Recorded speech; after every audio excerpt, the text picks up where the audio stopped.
Hello বন্ধুরা, আজ হলো কার্তিক পুজো। আমার ছিল একটা বাড়িতে নিমন্ত্রণ, তাই যাচ্ছিলাম। তো আমার বান্ধবীরও নিমন্ত্রণ ছিল, তাই একসঙ্গে যাবো বলে ডাকতে এসেছিলাম। তারপরে এসে দুজনে দুজনের জ্যাকেটগুলোকে এক্সচেঞ্জ করে নিয়েছিলাম।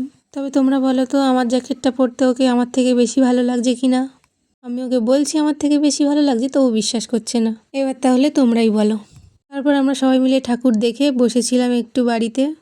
এই বাড়িতে আমার বোন, আমার বান্ধবীরা সব টিউশন পড়তে আসে। তাই এই বাড়ির কোথায় কী আছে সব ওরা জেনে রেখেছে। আর ওরা যেখানে আছে শান্ত হয়ে বসে থাকা সেখানে তো একদমই হয় না। তাই পড়ার কাকুর গিটারটা নিয়ে চলে এসছে বাজাবে বলে। বাজাতে তো পারে না, যেমন খুশি তারগুলোকে ধরে টানাটানি করছে। ওদের দেখা দেখি আমিও একটু চেষ্টা করছিলাম, কিন্তু আমার দ্বারাই হয়নি।